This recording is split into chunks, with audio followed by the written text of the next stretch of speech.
കേരളത്തിലെ ഒരു ഭക്ഷണ ശൈലീനെ മറ്റൊരു ഫ്യൂഷൻ ഡിഷിലേക്ക് മാറ്റുമ്പം അത് ഒരു ദിവസമോ 2 ദിവസമോ ആളുകൾ ഇഷ്ടപ്പെടുന്ന ഒരു സാധനമാണ്. നമ്മുടെ പാലും നമ്മുടെ കോക്കനട്ട് ക്രീമും ഒരിക്കലും ചേരുന്ന ഒരു സാധനമല്ല. അപ്പോൾ ഇത് രണ്ടും കൂടെ ചേരുന്ന സമയത്ത് ഭയങ്കര ഹാർഡായിട്ടുള്ള ഒരു റബ്ബർ ആയിട്ടുള്ള ഒരു ഒരു നമ്മുടെ പീര പോലെ ആയിപ്പോവും. അത് നമുക്ക് ഒരിക്കലും ഡൈജഷൻ ആവില്ല. നമ്മളിപ്പോൾ വീട്ടിലൊരാൾ വന്നാൽ നമ്മൾ അവരോട് നിങ്ങൾക്ക് എന്താ കഴിക്കാൻ വേണ്ടെന്നല്ലേ ചോദിക്കുക. അതല്ലെങ്കിൽ ഇവിടെ അപ്പമുണ്ട്, ഇഡലിയുണ്ട്, ദോശയുണ്ട്, ഇതുണ്ടെന്നല്ലല്ലോ നമ്മൾ പറയുക. അപ്പം ഞാൻ എൻ്റെ മനസ്സിൽ ഞാൻ ആ ഹോട്ടലിൽ നിൽക്കുമ്പം ഞാനൊരു അമ്മയാണ് അവിടുത്തെ. അപ്പോൾ അറബി ഇൻഫ്ലുവൻസ് ഏറ്റവും കൂടുതലൊരു സ്ഥലമാണ് കോഴിക്കോട്. അതുകൊണ്ട് തന്നെ അങ്ങനെയുള്ള ഭക്ഷണം അവിടെ വന്നു. അങ്ങനെ അവരുടെ കുറേ ഭക്ഷണങ്ങൾ അവിടെ വന്നിട്ടുണ്ട്. സദ്യയിൽ ഒരു വിഭവങ്ങളും ഉള്ളിയും വെളുത്തുള്ളിയും ഇല്ല. കാരണം എന്താണെന്ന് വെച്ചാൽ ഉള്ളിയിലും വെളുത്തുള്ളിയിലും സൾഫർ എന്ന് പറയുന്ന ഒരു സാധനമുണ്ട്. ഇത് ഭക്ഷണത്തിനെ പെട്ടെന്ന് കേടാക്കുന്നതാണ്. അപ്പോൾ പഴയ കാലങ്ങളിൽ സദ്യ എന്നൊക്കെ പറഞ്ഞാൽ ഇന്നത്തെ മാതിരി ആധുനിക സൗകര്യങ്ങളൊന്നും ഇല്ല. മന്തി എന്ന് പറയുന്ന സാധനം 5 മിനിറ്റ് കൊണ്ട് ഇവിടെ ഉണ്ടാക്കുന്ന ഒരു സാധനമാണ്. പക്ഷെ ഒരിക്കലും മന്തി എന്ന് പറയുന്ന സാധനം 5 മിനിറ്റ് കൊണ്ട് ഉണ്ടാക്കുന്നതല്ല, 24 hours കൊണ്ട് ഉണ്ടാക്കുന്ന സാധനമാണ്. ഓ ഓ ഓ മാം തയ്യാറാക്കിയതിന് ശേഷം ഏറ്റവും ഒരു ഹാപ്പിനെസ് തോന്നിയ ഒരു വിഭവം ഏതായിരുന്നു? വിളമ്പിയതിന് ശേഷമാവോ അല്ലെങ്കിൽ അത് ഉണ്ടാക്കിയതിന് ശേഷം? ഞാൻ പറയട്ടെ, നമ്മളൊരു ചിത്രം വരച്ചാൽ അതിന് ചിലപ്പം ഒരുപാട് മോശമായിട്ടുള്ളതൊക്കെ ഉണ്ടാവും. പക്ഷെ നമ്മളെക്കുറിച്ച് നമുക്ക് നമ്മളുണ്ടാകും, നമ്മുടെ മക്കളൊക്കെ ഒരേപോലെ അല്ലേ, ഒരു മക്കൾക്കും വ്യത്യാസം ഉണ്ടാവില്ല. അതേപോലെയാണ് ആ ഒരു പാചകക്കാരി. ഈ ബുക്കിൽ തന്നെ റെസിപ്പീസിനെ തന്നെ കുഞ്ഞുങ്ങൾ എന്ന രീതിയിലാണ് മാം അഭിസംബോധന ചെയ്തിരിക്കുന്നത്. ആരെഴുതുമെന്ന് ചോദിച്ചപ്പോൾ ഞാൻ DC സാറിൻ്റെ അടുത്തെന്ന് പറഞ്ഞത്, അതിൻ്റെ ആമുഖം എഴുതാൻ പറ്റിയ ഒരേ ഒരു വ്യക്തി ഞാൻ തന്നെയാണ്. എൻ്റെ ഹൃദയത്തിൻ്റെ ഉള്ളിൽ നിന്നായിരിക്കണം ആ ആമുഖം വരേണ്ടത്. ഞാൻ ഒരാളോട് പറഞ്ഞു കൊടുത്താൽ ആ ആമുഖം ആവില്ല, ഞാൻ തന്നെ എഴുതിക്കോളാം എന്ന് പറഞ്ഞു. അദ്ദേഹം അത് സമ്മതിക്കുകയും ചെയ്തു. ഞാൻ തന്നെയാണ് അതിൻ്റെ ആമുഖം എഴുതിയിരിക്കുന്നത്. ന്യൂ കാർഡ് അങ്ങനെ ഡയറക്റ്റ്ലി കൊടുത്ത് മാറി നിന്നിട്ടില്ല. അവരോടൊപ്പം ചേർന്ന് നിന്ന് അവരുടെ മനസ്സിൽ ആഗ്രഹങ്ങൾ എങ്ങനെയാണോ, അല്ലെ നമുക്ക് ഒരാളുടെ മനസ്സിലേക്ക് എത്താൻ സാധിക്കുന്നത് നമ്മുടെ രുചിയിലൂടെയാണെന്ന് പറയപ്പെടുന്നുണ്ട്. അപ്പോൾ അത് എങ്ങനെയായിരുന്നു ആ ഒരു സമീപനം? അതെന്താണെന്ന് വെച്ചാൽ നമ്മളിപ്പോൾ വീട്ടിലൊരാൾ വന്നാൽ നമ്മൾ അവരോട് നിങ്ങൾക്ക് എന്താ കഴിക്കാൻ വേണ്ടെന്നല്ലേ ചോദിക്കുക. അതല്ലെങ്കിൽ ഇവിടെ അപ്പമുണ്ട്, ഇഡലിയുണ്ട്, ദോശയുണ്ട്, ഇതുണ്ടെന്നല്ലല്ലോ നമ്മൾ പറയുക. അപ്പം ഞാൻ എൻ്റെ മനസ്സിൽ ഞാൻ ആ ഹോട്ടലിൽ നിൽക്കുമ്പം ഞാനൊരു അമ്മയാണ് അവിടുത്തെ. ഞാനൊരു മുതിർന്ന ആളാണ്. അവിടെ വരുന്ന ഗസ്റ്റ് എൻ്റെ അതിഥിയാണ്. ഈ അതിഥി എനിക്ക് വീണ്ടും വരണം. അതിനു വേണ്ടിയിട്ട് ഞാൻ അവരോട് ചോദിക്കുന്നത്, നിങ്ങൾക്ക് എന്താ വേണ്ടതെന്ന് നിങ്ങൾ പറയൂ, അത് ഞാൻ ഉണ്ടാക്കി തരും, ഇത്തിരി സമയം തന്നാൽ മതി. അപ്പോൾ അവർ വലിയ വലിയ കാര്യങ്ങളൊക്കെ പറയും. ചിലപ്പോൾ ചക്കപ്പുഴുക്ക് വേണമെന്നൊക്കെ പറയും ചക്കയില്ലാത്ത കാലത്ത്. എങ്കിലും നമ്മളവിടെ ചക്ക ഫ്രോസൺ ചെയ്ത് സൂക്ഷിച്ച് വെച്ചിട്ടുണ്ട്. പച്ചച്ചക്കയൊക്കെ ഗസ്റ്റ് വരുമ്പോൾ ഇങ്ങനെ ചോദിക്കും, നമുക്കറിയാം. വളരെ ഇതായിട്ടുള്ള ആൾക്കാർ ചോദിക്കുകയാണെങ്കിൽ നമ്മളത് കൊടുക്കാറുണ്ട്. ചക്കപ്പുഴുക്കും കഞ്ഞിയും പയറും ചുട്ടരച്ച ചമ്മന്തിയും പപ്പടവും ചുട്ട പപ്പടവും ഒക്കെ കൊടുക്കാറുണ്ട് നമ്മൾ. കാരണം ഒരു വ്യക്തി ഒരു ഹോട്ടലിലേക്ക് വന്നാൽ അവർ വീണ്ടും വരണം നമ്മളടുത്തേക്ക്. അതിനവർക്കൊരു മദർ ഫീലിംഗ് ഉണ്ടാവണം, അല്ലെങ്കിൽ ഹോംലി ഫീലിംഗ് ഉണ്ടാവണം. അതേ ഞാൻ അവിടെ ചെയ്യുന്നുള്ളൂ. അല്ല, കൂടുതലൊന്നും ഞാൻ ചെയ്യാറില്ല. നമ്മളിങ്ങനെ പല തരത്തിൽ നമ്മുടെ തനതായ ഭക്ഷണങ്ങൾ പരീക്ഷിക്കുമ്പോൾ എന്തെങ്കിലും തെറ്റാണ് അതെന്ന് മാമിന് തോന്നിയിട്ടുണ്ടോ? നമുക്കിപ്പോൾ പല വേദികളിൽ പലവരും പല തരത്തിൽ ഭക്ഷണം അവതരിപ്പിക്കുന്നുണ്ടല്ലോ. അപ്പൊ ഇതല്ല അതിന്റെ രീതി, ഇങ്ങനെയല്ല, ഇങ്ങനെ എക്സ്പെരിമെന്റ് ചെയ്യാൻ പാടില്ലായിരുന്നു എന്ന് പലപ്പോഴും തോന്നിയിട്ടുണ്ട്. കാരണം നമുക്ക് നമ്മുടെ പാലും നമ്മുടെ കോക്കനട്ട് ക്രീമും ഒരിക്കലും ചേരുന്ന ഒരു സാധനമല്ല. കാരണം ഏറ്റവും രണ്ടും ഡൈജഷൻ ആവാൻ വേണ്ടി കുറച്ച് ബുദ്ധിമുട്ടുള്ള സാധനമാണ് കോക്കനട്ട് മിൽക്കോട്ടെ ക്രീമോ ആവട്ടെ. അപ്പോൾ ഇത് രണ്ടും കൂടെ ചേരുന്ന സമയത്ത് ഭയങ്കര ഹാർഡായിട്ടുള്ള ഒരു റബ്ബർ ആയിട്ടുള്ള ഒരു നമ്മുടെ പീര പോലെ ആയിപ്പോവും. അത് നമുക്ക് ഒരിക്കലും ഡൈജഷൻ ആവില്ല. അങ്ങനെയുള്ള കുറേ സംഭവങ്ങൾ കാണാറുണ്ട്. പക്ഷെ നമ്മൾ പ്രതികരിക്കാറില്ല. കാരണം ഓരോരുത്തരും ഓരോ ശൈലിയിൽ ചെയ്യുന്നു. അനുഭവം കൊണ്ട് എല്ലാവരും പഠിക്കുക, അത്ര തന്നെ. നമ്മൾ പറയുമ്പോൾ അത് തെറ്റായി മാറും. അതുകൊണ്ട് നമ്മൾ അതിനെക്കുറിച്ച് കൂടുതൽ ഞാൻ ആധികാരികമായിട്ട് പറയുന്നില്ല. കാരണം ഞാനൊരു ഡോക്ടറൊന്നും അല്ല. പക്ഷെ ഒരുപാട് തെറ്റുകൾ നമ്മുടെ പാചക രീതിയിൽ വരുന്നുണ്ട് ഇപ്പോൾ. മാഡത്തിന്റെ 2 പുതിയ പുസ്തകങ്ങളെ കുറിച്ച് ഒന്ന് പറയാമോ? ഒന്ന് ഹിസ്റ്ററി ഓഫ് മൈ ഹോട്ടൽ ലൈഫാണ്. അതെൻ്റെ ജീവിതത്തിൽ ഞാൻ എന്ന് തുടങ്ങി എന്ന് ഞാനത് അവസാനിപ്പിക്കും. ഒരു പക്ഷേ ഞാൻ അവസാനം എൻ്റെ ഈ ഒരു യൂണിഫോമിൽ തന്നെ മരിക്കണം എന്ന് ആഗ്രഹിക്കുന്ന ഒരു വ്യക്തിയാണ് ഞാൻ. ഒരു പക്ഷേ എൻ്റെ റെസ്റ്റ് ആൻഡ് പീസ് മാത്രമേ എനിക്കുള്ളൂ. അന്ന് വരെ ഞാൻ പാചകം ചെയ്യും, അങ്ങനെ എനിക്ക് ആരോഗ്യമുണ്ടെങ്കിൽ. പക്ഷെ എൻ്റെ ഹിസ്റ്ററി ഓഫ് ലൈഫിൽ ഞാൻ എന്ന് ഹോട്ടൽ മാനേജ്മെൻറ്റ് കഴിഞ്ഞു, ഹോട്ടൽ ഇൻഡസ്ട്രിയിലേക്ക് വന്നു, എന്തൊക്കെ അനുഭവങ്ങൾ എൻ്റെ ജീവിതത്തിൽ ഉണ്ടായിട്ടുണ്ട്, ആരിൽ നിന്നൊക്കെ ഞാൻ എന്തൊക്കെ നേരിട്ടുണ്ട്, അത് വളരെ വ്യക്തമായിട്ട് എൻ്റെ പുസ്തകത്തിൽ ഞാൻ പറയുന്നുണ്ട്. പിന്നെ കൊളോണിയൽ സംസ്കാരവും കേരള ഭക്ഷണ സംസ്കാരവും എന്ന് പറയുന്നത് കുറേ റിസർച്ച് ചെയ്തിട്ട് ചെയ്യേണ്ട ഒരു കാര്യമാണ്. ഞാൻ അതിനെക്കുറിച്ച് റിസർച്ച് ചെയ്തുകൊണ്ടിരിക്കുകയാണ്. ഓരോ സ്ഥലങ്ങളിലും പോയിട്ട് അവിടുത്തെ ഭക്ഷണ സംസ്കാരം എങ്ങനെയായിരുന്നു, കേരളത്തിൻ്റെ തനതായ ഭക്ഷണ സംസ്കാരം അപ്പോൾ ഓരോ നാട്ടിലുള്ള ആളുകളും എങ്ങനെയായിരുന്നു അന്ന് ഭക്ഷണം ഉപയോഗിച്ചിരുന്നത്. അതിപ്പം 92 വയസ്സായ ഒരാളടുത്ത് ഈ ഇടയ്ക്ക് സംസാരിക്കാൻ പറ്റി. ആള് പറഞ്ഞത് പന, ആ സാധനം ഇപ്പം നാട്ടിലേ കാണാനില്ല. പന എന്ന് പറയുന്നത് പണ്ട് കുടയൊക്കെ ഉണ്ടാക്കിയിരുന്ന, വീടൊക്കെ മേയാൻ ഉപയോഗിച്ചിരുന്ന അതിൻ്റെ തടിയിൽ നിന്ന് എടുക്കുന്ന പൊടി ഉപയോഗിച്ചിട്ടായിരുന്നു അത്രേ അന്ന് അവർ ഭക്ഷണം കഴിച്ചിരുന്നത്. പിന്നെ ചാമയായിരുന്നു കൂടുതലും കഴിച്ചിരുന്നത്. അരിക്ക് പകരം ചാമ ഉണ്ടായിരുന്നു, പിന്നെ ചോളം ഉണ്ടായിരുന്നു, പിന്നെ മുളയരി ഉണ്ടായിരുന്നു. അപ്പം അത്തരത്തിലുള്ള ഭക്ഷണമായിരുന്നു അവർ ഉപയോഗിച്ചിരുന്നെന്നാണ് പറയുന്നത്. പിന്നീട് 2000 വർഷങ്ങൾക്ക് ശേഷം, 1500 വർഷങ്ങൾക്ക് ശേഷമാണ് ഭക്ഷണ സംസ്കാരം കുറച്ചൊക്കെ മാറി തുടങ്ങിയത്. പിന്നെ വിദേശികൾ നമ്മുടെ നാട്ടിൽ കച്ചവടങ്ങൾക്ക് വന്നപ്പം അവിടെ നിന്നും കുറേ സാധനങ്ങൾ ഇങ്ങോട്ട് വരികയും ഇവിടെ നിന്നും കുറേ സാധനങ്ങൾ അങ്ങോട്ട് പോവുകയും ചെയ്തു. അങ്ങനെ കുറേ ഭക്ഷണ സംസ്കാരം നമ്മളിലേക്ക് വന്നു. അപ്പം അതുകൊണ്ട് തന്നെ ആ ഒരു പുസ്തകം എനിക്ക് തോന്നുന്നു കുട്ടികളുടെ, ഞാൻ എപ്പോഴും പറയാറുണ്ട്, സ്കൂൾ വിദ്യാർത്ഥികളുടെ ഒരു പാഠപുസ്തകത്തിൻ്റെ ഒരു ഭാഗമാക്കണം പാചകം എന്നാണ്. പാചകം എന്ന് പറയുമ്പോൾ കുട്ടി ഒരു കോൺഫിഡൻ്റ് ഉള്ള ഒരു വ്യക്തിയായിട്ട് മാറ്റാനുള്ള ഏക അറിവാണ് പാചകം. കുട്ടിയെ നമ്മളെ സംസ്കാരം ഒരുപാട് കാര്യങ്ങൾ പഠിപ്പിക്കുന്നുണ്ട് അല്ലേ.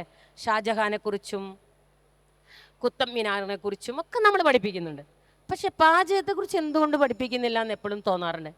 അപ്പം പുതിയ കരിക്കുലത്തിലേക്ക് പറ്റിയൊരു പാഠപുസ്തകം തന്നെയായിരിക്കും കൊളോണിയൻ സംസ്കാരവും കേരള ഭക്ഷണ സംസ്കാരവും.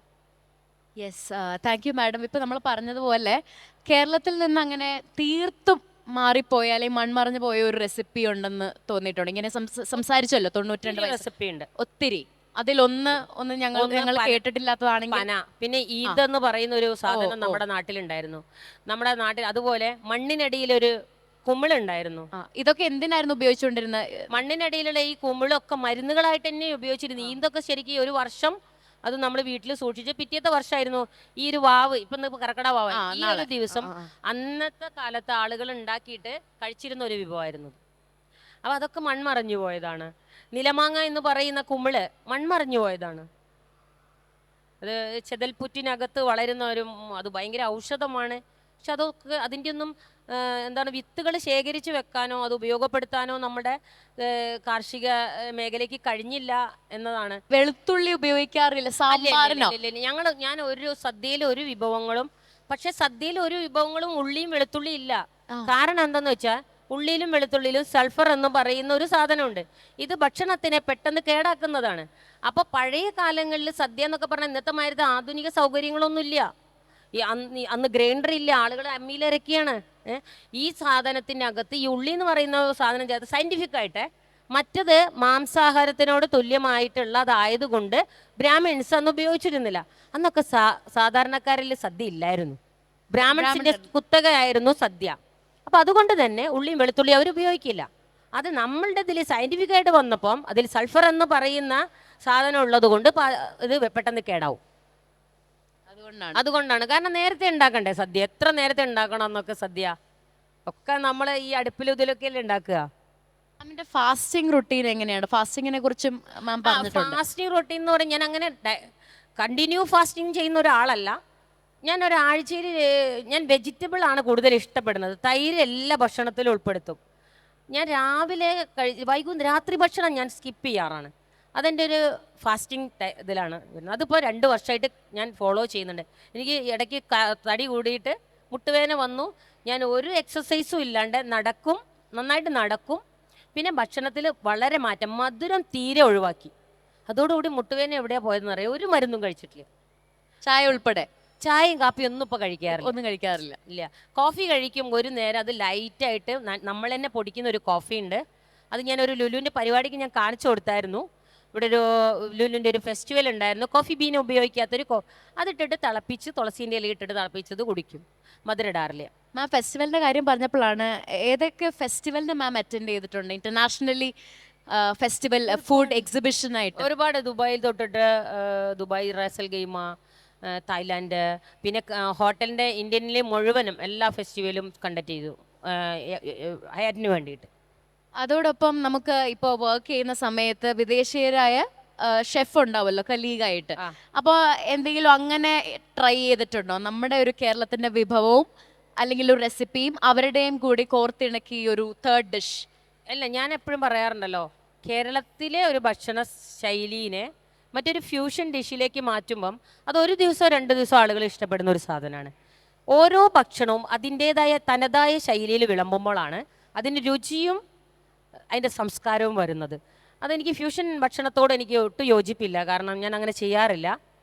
പിന്നെ ഞാൻ സലാഡ്സൊക്കെ ചെയ്യാറുണ്ട്. അപ്പോൾ അവർ സലാഡ് പപ്പായ മാംഗോ ഒക്കെ വെച്ചിട്ട് ഞാൻ സലാഡ് ചെയ്യാറുണ്ട്.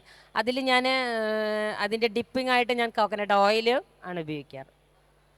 മാഡം, നമുക്കറിയാം കേരളത്തിൽ തന്നെ നമുക്ക് പലതരം രുചികളാണ് അല്ലേ? അതെ. കോഴിക്കോടെന്നും കാസർഗോഡും എറണാകുളം ഒക്കെ പലതരത്തിലാണ്. അപ്പൊ മാമിന്റെ കോഴിക്കോടിലെ സ്പെഷ്യൽ ഡിഷസ് മാം മറ്റൊരു സ്ഥലത്ത് പരീക്ഷിച്ചിട്ടുണ്ടോ? തീർച്ചയായും. കോഴിക്കോട് എന്ന് പറയുമ്പം ക്യാപിറ്റൽ ഓഫ് ടേസ്റ്റ്. അവിടെ പ്രത്യേകത എന്താണെന്ന് വെച്ചാൽ പല നാട്ടുകാർ കച്ചവടത്തിന് വന്ന ഗുജറാത്തി സ്ട്രീറ്റ് തന്നെയുണ്ട് കോഴിക്കോട്. ഗുജറാത്തികളുടെ പ്രത്യേക വിഭവങ്ങൾ, പേർഷ്യൻസിൻ്റെ പ്രത്യേക, കാരണം അന്നത്തെ കാലത്ത് കോഴിക്കോട് ജില്ലയിൽ നിന്നായിരുന്നു ഏറ്റവും കൂടുതൽ അറബി കല്യാണങ്ങൾ നടന്നിരുന്നത്. അപ്പോൾ അറബി ഇൻഫ്ലുവൻസ് ഏറ്റവും കൂടുതൽ ഒരു സ്ഥലമാണ് കോഴിക്കോട്. അതുകൊണ്ട് തന്നെ അങ്ങനെയുള്ള ഭക്ഷണം അവിടെ വന്നു. അങ്ങനെ അവരുടെ കുറേ ഭക്ഷണങ്ങൾ അവിടെ വന്നിട്ടുണ്ട്. ഇപ്പോൾ കൊച്ചിയിൽ വന്നു കഴിഞ്ഞാൽ കൊച്ചിയിൽ ആംഗ്ലോ ഇന്ത്യൻസിൻ്റെ ഒരുപാട് ഭക്ഷണ സംസ്കാരമുണ്ട്. എല്ലാ ഇതിലും ഭക്ഷണത്തിൻ്റെ സംസ്കാരമുണ്ട്. അപ്പൊ അങ്ങനെയാണോ കോഴിക്കോട് ഇത്രയും ബിരിയാണി വന്ന വഴിയൊക്കെ നമുക്ക് അറിയാം അല്ലേ? അതെ, ഒരു പേർഷ്യൻ ക്യൂസീനാണ് ബിരിയാണി. ബിരിയൻ എന്ന് പറയുന്ന ഒരു വേർഡിൽ നിന്നാണ് ബിരിയാണി എന്ന പേരിലേക്ക് അത് മാറ്റപ്പെട്ടുള്ളത്. ഞാൻ പറഞ്ഞ കേരളത്തിൻ്റെ ഒരു ഇൻഫ്ലുവൻസ് അവിടെയും വന്നു. അത് ശരിക്കും ആക്ച്വലി മന്തി എന്ന് പറയുന്ന സാധനം 5 മിനിറ്റ് കൊണ്ട് ഇവിടെ ഉണ്ടാക്കുന്ന ഒരു സാധനം. പക്ഷെ ഒരിക്കലും മന്തി എന്ന് പറയുന്ന സാധനം 5 മിനിറ്റ് കൊണ്ട് ഉണ്ടാക്കുന്നതല്ല, 24 hours കൊണ്ട് ഉണ്ടാക്കുന്ന സാധനമാണ്.